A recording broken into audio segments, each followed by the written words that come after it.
परम सत्कारयोग गुरु प्यारी सात संगत जी राधा स्वामी जी। सारी संगत का संगत के अपने चैनल रूहानी सफ़र पर स्वागत है। सात संगत जी, अगर आप सत्संगी तो हो लेकिन सत्संग सुनने किसी भी कारण से नहीं जा पाते तो इस वीडियो में बताया गया संदेश आपके लिए है। आज की ये साखी एक गैर सत्संगी बीवी की साखी है जी। ये बीवी एक बहुत ही अमीर परिवार से थी। घर में किसी चीज़ की कोई कमी नहीं थी।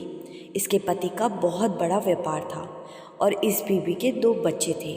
घर में एक बड़ा सा मंदिर बनवाया गया था जहाँ रोज़ ये बीवी पूजा किया करती थी। सात संगत जी, जब हम घर में मंदिर या कोई भी धार्मिक कार्यक्रम करते हैं तो वो इसीलिए करते हैं कि घर में सुख और शांति बनी रहे। इस बीवी के घर में पैसे की तो कोई कमी नहीं थी, लेकिन शांति भी नहीं थी। हर समय घर में अपने पति के साथ इसके लड़ाई झगड़े चला करते थे और इसके जो बच्चे थे वो भी ज़्यादा पैसा होने की वजह से और बच्चों पर ध्यान ना देने की वजह से बहुत बिगड़ चुके थे। सात संगत जी, ऐसे माहौल में पैसा भी अच्छा नहीं लगता जब घर में हर समय लड़ाई झगड़े होते हो। ना तो ये बीवी अपने पति की कोई बात सुनती थी और ना इसका पति इसकी कोई बात मानने को तैयार था। बस ये लोग ज़बरदस्ती का आपस में रह रहे थे। इनका एक फैमिली पंडित हुआ करता था। बीवी अक्सर पंडित से घर में शांति होने के उपाय पूछा करती और पंडित भी अलग अलग तरह के उपाय बताकर इनसे मोटी रकम वसूल करता था। कभी पंडित घर में हवन करने को कहता था तो कभी 108 गाय को चारा खिलाने के नाम पर पैसे वसूल करता था। ये बीवी पंडित के बहकावे में आकर सब किया करती थी, लेकिन इसके घर का माहौल जैसा का तैसा ही था। इस बीवी की एक बहुत खास सहेली हुआ करती थी जो कि इनके घर से कुछ दूरी पर रहा करती थी। वो इसकी जितनी अमीर तो नहीं थी, लेकिन उसके घर में सुख और शांति का माहौल था। वो परिवार एक सत्संगी था और उन्होंने बाबा जी से नामदान भी ले रखा था। जब भी ये बीवी अपनी उस सहेली से मिलती तो हमेशा उससे बात करती कि तेरे घर में कभी कोई लड़ाई झगड़े नहीं होते और मेरे घर में ऐसा कोई दिन नहीं जाता जब हमारे बीच लड़ाई ना हुई हो। तो उसकी सहेली कहने लगी कि हम अपने गुरु के कहे अनुसार ही जीवन जीते हैं। गुरु दिन को रात कहते हैं तो हम भी रात कहते हैं। ये सुनकर इस बीवी को बड़ा आश्चर्य हुआ और वो कहने लगी, तुम लोग तो अंधभक्ति कर रहे हो। तो उसकी सहेली कहने लगी कि जब कोई गुरु धारण करता है तो उसको अपने गुरु पर विश्वास रखना भी बहुत ज़रूरी है, और विश्वास को तुम अंधभक्ति का नाम दे रही हो तो ये तुम्हारी भूल है। फिर कुछ दिन बीते तो बीवी की सहेली ने इस बीवी से पूछा कि मैं इस बार अकेली डेरे जा रही हूँ, वहाँ बाबा जी का भंडारा है, तू भी इस बार मेरे साथ चल। तो ये बीवी कहने लगी कि हम इन सब चीज़ों को नहीं मानते। हमारे तो जो फैमिली पंडित जी हैं हम तो उनका हुक्म मानते हैं। पंडित जी जैसा कह देते हैं हम वैसा कर देते हैं। तो इसकी सहेली कहने लगी कि पंडित जी ने इतने उपाय बताए लेकिन फिर भी तेरे घर का माहौल नहीं सुधरा। तो ये बीवी पंडित जी की बात को कवर करने के लिए कह देती कि पंडित जी का कहना है अगर वो सब उपाय ना किए जाते तो तुम्हारा घर टूट जाता। अब कम से कम लड़ाई ही होती है लेकिन घर तो नहीं टूटा। तो ये सुनकर उसकी सहेली हंस पड़ी और कहने लगी कि तू तो मुझे अंधभक्त कह रही थी, लेकिन असल में तो तू अंधभक्त है। फिर इसकी सहेली ने दोबारा अपने साथ डेरे चलने की बात की और कहा कि तू घूमने फिरने के हिसाब से मेरे साथ चल पड़, तो वहाँ चुपचाप बैठ जाना, ज़रूरी नहीं कि तू सत्संग सुने। तो अपनी सहेली के बार बार कहने पर यह बीवी डेरे जाने के लिए मान गई। और जब ये दोनों डेरे पहुँची तो डेरे को देखकर ये बीवी बहुत प्रभावित हुई, क्योंकि अभी तक ये सिर्फ बड़े बड़े मंदिरों में गई थी, लेकिन डेरे की हर चीज़ सुनियोजित तरीके से देखकर इस बीवी को बहुत अच्छा लगा। उस दिन बाबा जी ने शाम 4 बजे सवाल जवाब कार्यक्रम करने थे और ये दोनों सुबह 10 बजे डेरे पहुंच गई थी। तो इसीलिए सहेली कहने लगी कि तू शाम तक आराम करना, चाहे तो कर ले, तब तक मैं डेरे में सेवा कर लेती हूँ। तो ये बीवी पूछने लगी कि लेकिन तुझे यहाँ काम करके क्या मिल जाएगा, ये तेरा घर थोड़ी ना है।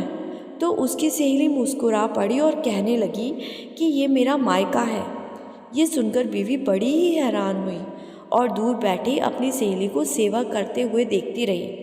फिर शाम को 4 बजे बाबा जी के सवाल जवाब शुरू हो गए और सवाल जवाब के दौरान संगत में से किसी ने बाबा जी से ठीक वही सवाल पूछ लिया जैसा इस बीवी के घर का माहौल था। तो जब इसने पंडाल में बैठे बैठे ये सवाल सुना कि घर में अशांति का माहौल है और पति से रोज़ लड़ाई होती है, तो सवाल सुनते ही ये बीवी थोड़ी एक्टिव हो गई, क्योंकि ये सवाल इसकी ज़िंदगी से भी जुड़ा हुआ था और ये इस सवाल का जवाब जानना चाहती थी।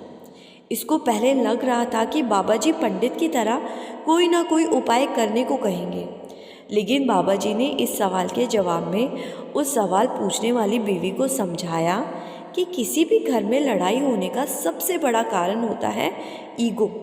जब हम झुकना नहीं चाहते तो लड़ाई होती है। हमें लगता है अगर हम अपने जीवन साथी के सामने झुक जाएंगे तो हमारी बेइज्जती हो जाएगी और हमारी ईगो को ठेस पहुंचेगी, लेकिन हमें झुकना सीखना है।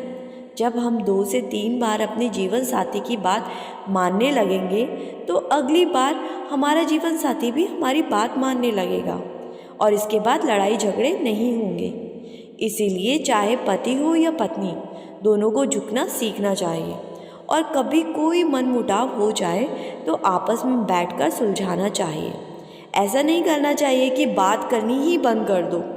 बाबा जी का ये जवाब इस बीवी के मन में उतर गया और ये सोचने लगी कि बाबा जी ने कितने सरल तरीके से समझाया। फिर अगले दिन सत्संग में भी बाबा जी ने मन को झुकने और सबसे विनम्रता से बात करने के बारे में समझाया और खुद को क्रोध से दूर रखने की बात कही, जिसे सुनकर इस बीवी को बहुत अच्छा लगा। सत्संग सुनकर जब ये बीवी वापस घर जा रही थी तो पूरा रास्ता यही सोचती रही कि हमारी लड़ाई का कारण आखिर क्या है। यही तो है कि मैं उनकी नहीं सुनती और वो मेरी नहीं सुनते। अगर मैं उनकी बात सुनकर कुछ रिएक्ट करना बंद कर दूंगी तो अगली बार वो खुद समझ जाएंगे और वो भी मेरी बात सुनेंगे। फिर इस बीवी को लगा, अपना पंडित याद आने लगा और सोचने लगी कि छोटी सी बात तो वो पंडित भी मुझे समझा सकता था, लेकिन उससे दुनिया जहान के उपाय मुझसे करवाए। तो जब ये बीवी घर पहुंची और उसी दिन से इसका पति जो भी कहता ये तभी वो बात मान जाती। और ये बदलाव जब इसके पति ने 2-3 बार नोटिस किया तो वो भी हैरान था और अब अपनी पत्नी के विनम्र स्वभाव को देखकर इसका पति भी विनम्र रहने लगा और शांति से घर में बात करने लगा और इनके घर का माहौल अब बिल्कुल बदलने लगा था। पहले हर बात पर एक दूसरे को गाली तक देने वाले ये पति पत्नी अब बड़े ही विनम्रता से एक साथ रहने लगे और अपने बच्चों को भी प्यार देने लगे। साथ संगत जी, ये कहावत बिल्कुल सत्य है कि ताली कभी एक हाथ से नहीं बज सकती। अगर 2 लोगों में से एक रिएक्ट करना बंद कर दे तो दूसरा भी अपने आप समझ जाएगा और झगड़े होंगे ही नहीं। साथ संगत जी, एक पूर्ण गुरु ही ऐसी बातें अपनी संगत को समझा सकते हैं, क्योंकि ये बात जब हमें कोई और समझाएगा तो शायद ऐसी बातों का उतना प्रभाव हमारे मन पर नहीं पड़ेगा जितना प्रभाव सद्गुरु के समझाने से पड़ेगा। इस बीवी पर बाबा जी का ऐसा प्रभाव पड़ने लगा कि आगे चलकर ये बीवी भी सत्संगी बन गई और इसके घर में सुबह शाम बाबा जी के शब्द चलने लगे। वही घर जो कुछ समय पहले इसको नर्क जैसा लगता था, वो बाबा जी के एक ही सत्संग से ही स्वर्ग बन गया।